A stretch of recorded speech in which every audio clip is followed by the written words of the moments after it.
dass ihr wieder eingeschaltet habt beim YouTube-Kanal der V8 Lounge. Heute gibt es ein bisschen was Moderneres zu sehen, und zwar hier die Corvette C7. Die wurde von 2014 bis 2019 von General Motors hergestellt und besonders bei der Automatik, also der 8-Gang-Automatik ab 2015. Das ist das 8L90 Getriebe, gab es häufiger Kundenreklamationen. Und zwar kam es da zu Ruckeln bzw. Schütteln der Automatik. Das Ganze kommt vom Drehmomentwandler und war bei GM unter dem Shudder-Phänomen bekannt. Da findet man auch sehr viel im Internet darüber. Und es gab von Seiten GM verschiedene Lösungsansätze. Es wurde auch zweimal die Formulierung von dem Automatikgetriebeöl geändert. Und die Fahrzeuge wurden auch dann nur noch mit dem neuen Getriebeöl ausgeliefert. Und wir werden heute hier das Getriebeöl wechseln und ihr könnt mich dabei begleiten. Ja, für den Ölwechsel hier der 8-Gang-Automatik von GM benötigt ihr auch ein spezielles Getriebeöl. Das wurde speziell für die 8-Gang-Automatik bei GM formuliert. Und zwar ist das dieses Mobil One Getriebeöl. Und zwar ist das ein synthetisches Getriebeöl, Low Viscosity, LV, Automatic Transmission Fluid, High Performance. Und es ist auch nur dieses Öl freigegeben. Es hat die Dexron-Freigabe hier von GM. Und wenn ihr das wechselt und eben auch speziell mit der Shutter-Thematik, also die Shutter-Thematik bei GM ist eben auch ein großes Thema und dieses Öl wurde auch zweimal neu aufgelegt. Das hatte einmal bis 2019 hier noch ein Black Label. Das ist jetzt mit einem Blue Label, wird das ausgeliefert, auch in der neuen Zusammensetzung, eben um dieser Shutter-Thematik auch entgegenzuwirken. Außerdem empfiehlt sich ein neuer Getriebeölfilter. Der sieht so aus. Und zwar hat er hier unten die Ansaugung. Und hier geht das dann zur Ölpumpe hoch. Der sollte auch auf jeden Fall, wenn man das aufmacht, mitgewechselt werden. Und ich habe außerdem noch eine neue Getriebeölwanne mitbestellt, beziehungsweise eine Dichtung für die Getriebeölwanne. Die sollte man auch mitwechseln, damit man eben keine Gefahr läuft, dass das nachher undicht wird.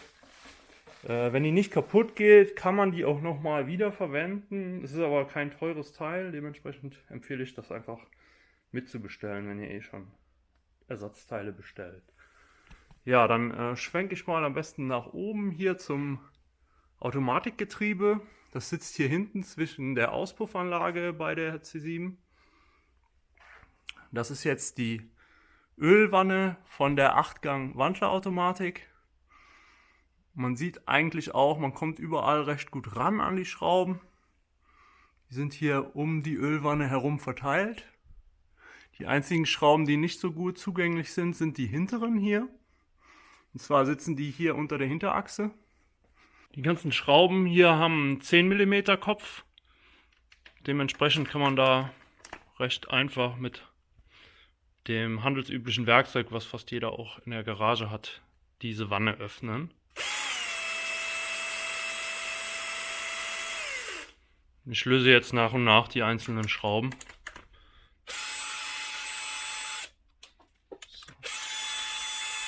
Die sind auch nicht besonders fest angezogen.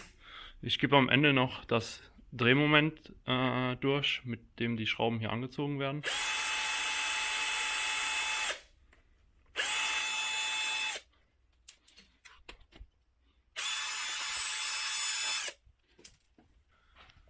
So, das dauert dann auch nicht lange, bis das dann anfängt zu tropfen.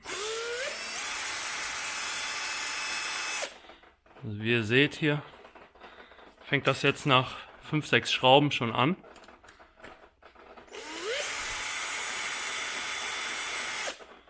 Und dann stellt ihr eine Wanne unten drunter und dann kann das Ganze dort reintropfen. Bei so einer offenen Wanne ist das auch ganz gut, da könnt ihr auch mal die Konsistenz von diesem Getriebeöl euch anschauen.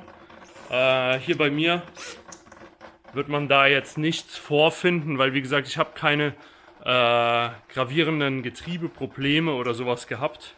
Wenn Wenn man natürlich wirklich auch schon Schaltprobleme oder so weiter hat, dann sollte man sich das Öl natürlich ganz genau anschauen und auch die Farbe inspizieren und eventuell auch Metallabrieb da drin suchen. Das wird aber hier jetzt nicht der Fall sein.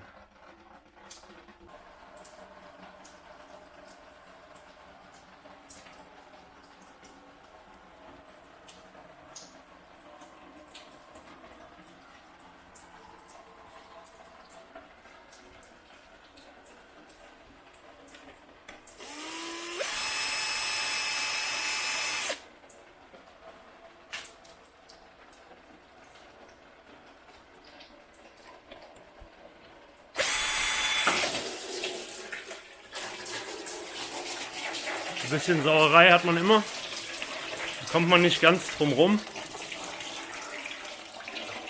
aber normalerweise hält sich das in Grenzen.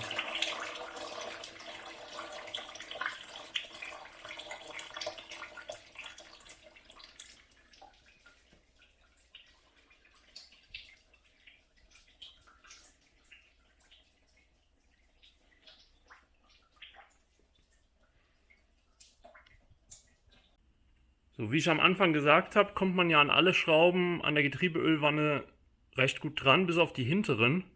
Und zwar haben wir da ja das Problem, dass da unter der Achse noch Schrauben sitzen. Und deswegen lösen wir jetzt die Muttern von der Getriebelagerung. Und zwar sind das hier diese beiden. Die haben die Schlüsselweite 15. Und wir lösen jetzt das Getriebelager, damit wir das ganze Automatikgetriebe anheben können und damit genug Platz schaffen, dass wir auch an die hinteren Schrauben von der Ölwanne rankommen.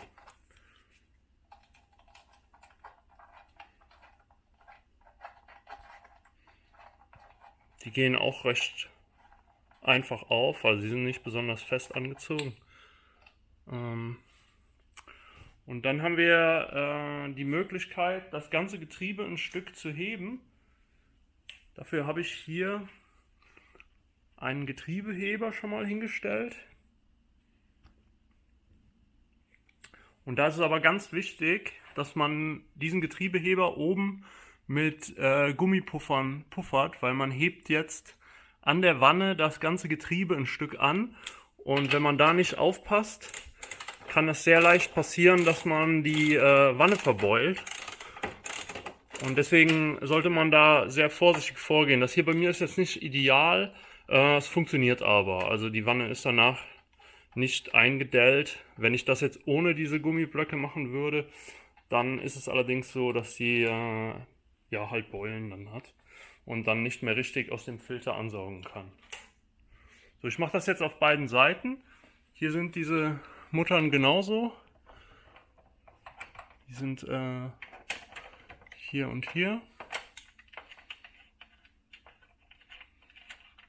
Und dann zeige ich euch, wie man das Getriebe anhebt. Der Getriebeheber, der steht jetzt noch nicht unter Spannung. Der ist jetzt nur genauso weit hochgefahren, dass das anliegt. Und die Gewindebolzen stehen jetzt hier raus. Und wenn ich jetzt Druck hier auf den Getriebeheber gebe, dann müsste sich das Getriebe ein Stück heben, beziehungsweise die Bolzen gehen ein Stück raus, genau. So, und dadurch, dass die jetzt ein bisschen höher gehen, haben wir natürlich dort jetzt mehr Platz und kommen auch an die restlichen 3 Schrauben von der Wanne.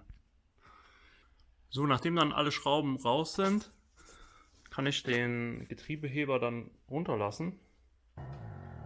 Und dann kommt damit auch das Getriebe wieder ein Stück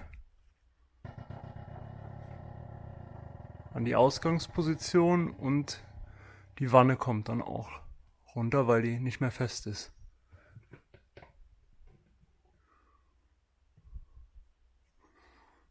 Ich nehme dann hier schon mal die Puffer weg.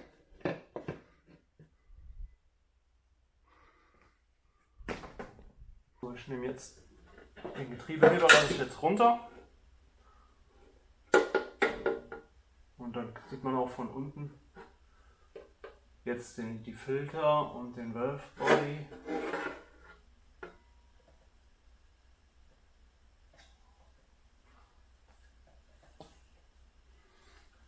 Schauen wir nochmal die Kamera.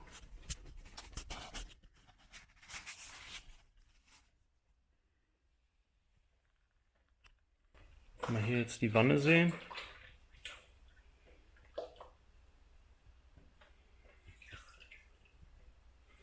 Da sind die beiden Magnete.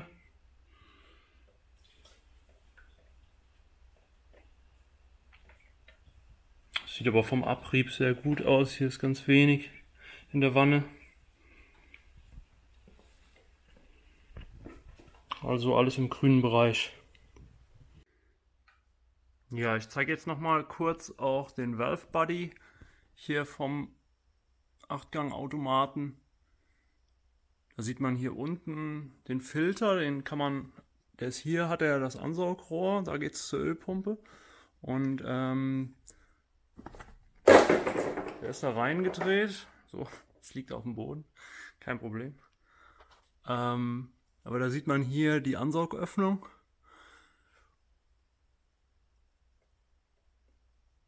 Und ja, ich kann jetzt den neuen Filter schon mal nehmen. Der hat hier so eine Dichtlippe und damit dichtet der auch ab. Die braucht man jetzt nicht unbedingt nass machen, weil da ist eh so viel Getriebeöl drin. Und dann muss man darauf achten, dass der hier mit dem Stift, geht der hier in die Öffnung rein. Und dann sitzt der Filter auch wieder ordentlich.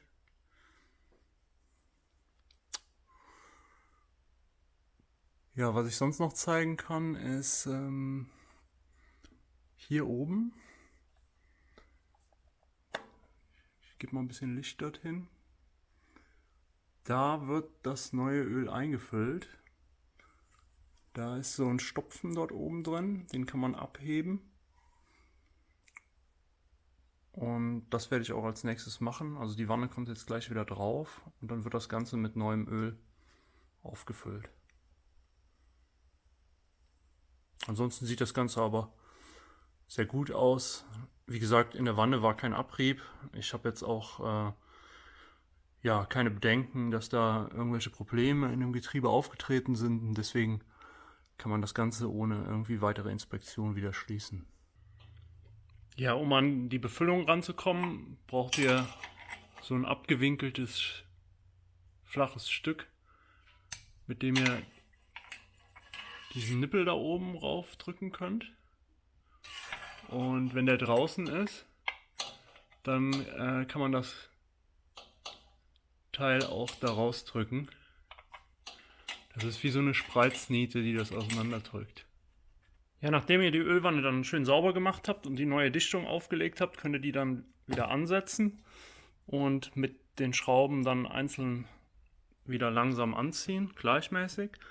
Und ihr müsst dann hier oben an dieses Füllloch, da müsst ihr quasi so um die Ecke das legen, einen Schlauch reinlegen und über den könnt ihr das Ganze dann befüllen. Ja, wenn ihr dann oben den Schlauch ins Getriebe eingeführt habt und das Ganze befüllen wollt, müsst ihr euch überlegen, wie ihr es macht. Also es gibt die langwierige Variante, indem ihr einfach einen Trichter nehmt und das Ganze über die Füllöffnung leitet. Das heißt, mit der Schwerkraft arbeitet. Seid ihr ungefähr 2 Stunden beschäftigt, bis das reingelaufen ist. Ihr könnt auch diese Variante nehmen, indem ihr ein Loch in den Behälter bohrt und da einen Schlauch reinmacht und dann noch ein zweites Loch gibt und dem Ganzen dann mit Druckluft einfach Überdruck gibt und der das dann über den Überdruck dann den Schlauch hochpresst. Oder ihr kauft euch so eine kleine Pumpe, habe ich auch, so eine elektrische Ölpumpe oder eine Handpumpe. Das geht mit verschiedenen Varianten. Ich zeige euch mal gerade diese einfache Variante hier mit dem Druckluft, mit dem Überdruck und ich stelle mal gerade dazu die Kamera ab. Ja, wenn ihr das Ganze über die Druckluft-Variante machen wollt, dann müsst ihr wie gesagt hier oben ein Loch in die Dose schneiden, das ein bisschen kleiner ist als der Schlauch und noch ein zweites Loch, über das ihr dann die Druckluft reingebt und ihr habt dann eure Druckluftpistole, setzt sie dann an Und ich würde euch empfehlen, nicht zu viel Druck da drauf zu geben, erstmal langsam anzufangen. Dann seht ihr auch, wie die Dose sich aufbläst. Die sollte natürlich nicht platzen. Und dann gebt ihr langsam Druck darauf und füllt über den Überdruck, dann drückt er das Ganze den Schlauch hoch ins Getriebe rein, bis die Dose leer ist. Ihr könnt dann an der Seite sehen, wie die Flüssigkeit so langsam immer weniger wird in der Dose und die fließt jetzt nach und nach mit dem Druck ins Getriebe rein. Deswegen, ihr braucht dann in der Variante keine Pumpe, ihr braucht gar keine zusätzlichen Sachen, die ihr euch noch irgendwie kaufen müsst, weil normalerweise, also allein über Gravitation das da reinlaufen zu lassen, dauert das eben ewig, das Ganze. Ich habe jetzt gleich die Dose leer, ihr seht jetzt da unten, wie es jetzt so langsam anfängt zu sprudeln. Das hört man jetzt auch. Genau, jetzt kommt es auch schon hier über den Überlauf raus. Ich habe jetzt 8 Dosen reingemacht, beziehungsweise 7, sind jetzt 7 Liter. Das ist ein bisschen weniger als die Füllmenge und ich starte jetzt den Motor. Ja, um den Getriebefüllstand korrekt zu messen, müssen wir bei der 8-Gang-Automatik bei GM das Getriebe erst auf Betriebstemperatur bringen und das ist genau 55 bis 65 Grad und dementsprechend müssen wir das Auto erstmal eine ganze Weile laufen lassen. Ich kann euch das mal gerade zeigen. Die Corvette hat extra eine Anzeige auch dafür. Da kann man auch hier einstellen, dass die Getriebeöltemperatur genau angezeigt wird. Und ich habe mir das jetzt hier auf die rechte Seite gesetzt, dass wir hier in diesem Feld immer genau direkt die Getriebeöltemperatur haben. Die ist, wenn man den Wagen startet, noch weit unter 40 Grad. Und es ist eben so, dass wir einen Temperaturbereich hier zwischen 55 und 65 Grad benötigen. Das heißt hier zwischen im ersten und dem zweiten Strich, beziehungsweise dem zweiten und dem vierten Strich, den großen Strichen. Und ja, es ist eben so, dass das Fahrzeug sehr, sehr lange braucht, bis das bei der Getriebeöltemperatur auf Temperatur kommt. Man kann da natürlich ein bisschen nachhelfen, man kann schon mit dem Auto auf die Bahn fahren. Das ist natürlich immer so ein Thema, wenn man nicht genau weiß, ob genug drin ist. Im GM Service Manual steht auch, dass man auch mit dem Fuß auf der Bremse auch leicht Gas geben kann, sodass eben im Drehmomentwandler enorme Temperaturen dann erzeugt werden. Ob das immer so sinnvoll ist, ist die andere Frage.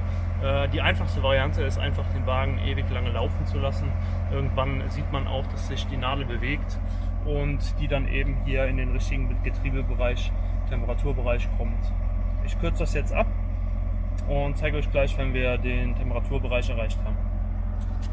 Ja, wir sind jetzt im richtigen Temperaturfenster. Ich kann das nochmal gerade zeigen. Also wir sind hier jetzt zwischen 55 und 65 Grad und dementsprechend können wir jetzt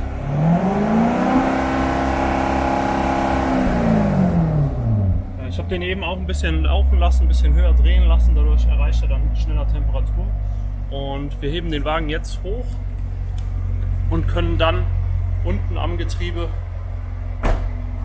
den Füllstand kontrollieren und gegebenenfalls auch nochmal nachfüllen. Ich hebe das Fahrzeug jetzt hoch.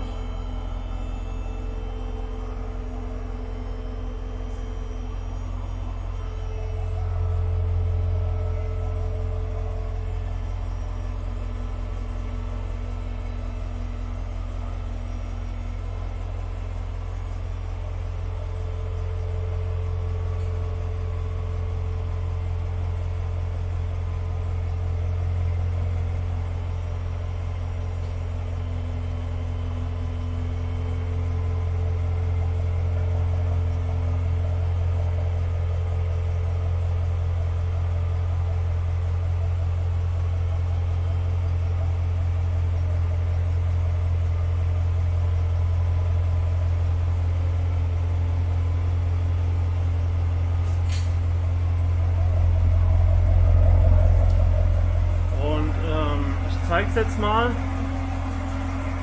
Man hat hier eine Kontrollschraube. Das ist diese hier. Die ist jetzt nur gerade lose angebracht. Und an dieser Kontrollschraube kann man den Füllstand kontrollieren.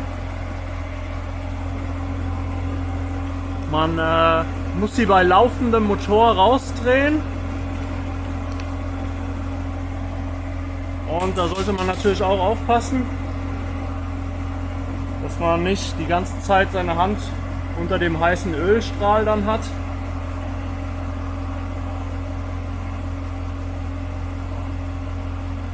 Und vom Grundsatz her ist es so, man lässt das Öl so lange rauslaufen, bis dort nichts mehr nachläuft und das anfängt zu tropfen.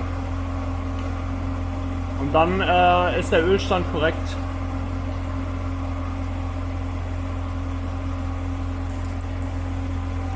Man lässt das jetzt so lange runterlaufen, bis das zu einem Tropfen wird.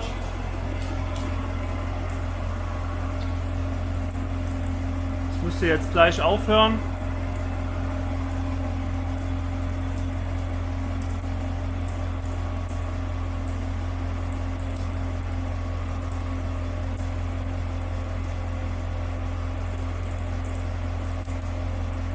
Jetzt kommt so langsam Luft.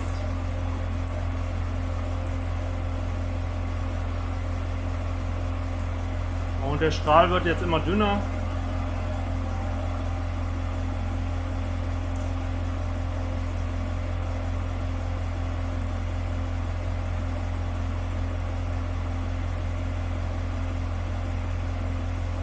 Und jetzt so langsam kann man die Schraube wieder reindrehen. Die hat hier eine Dichtung. Und ja, von den Anzugsdrehmomenten ist das so, also diese Schraube wird genauso wie die anderen auch mit 80 Inch-Pounds angezogen. Das sind knapp 8 Foot-Pounds. Ich blende das gleich ein in Newtonmeter, weil mein Drehmomentschlüssel ist auch in Inch-Pounds. Und es ist auf jeden Fall sehr wenig Drehmoment, mit dem das Ganze angezogen wird. Wenn man da zu viel nimmt, geht man auch Gefahr, dass das Ganze undicht wird bzw. die Gewinde beschädigt werden. So. Ich habe hier, wie gesagt, so einen Drehmomentschlüssel. Der ist jetzt in Inch-Pounds. Damit wird das Ganze angezogen. Das ist nicht sehr viel. So, das ist jetzt schon genug. Und damit sind die jetzt auch alle gesichert. Und ich kann das Ganze mit Bremsenreiniger noch sauber machen und dann auf der Straße testen. Okay, ich würde sagen, wir lassen den Corvette mal runter.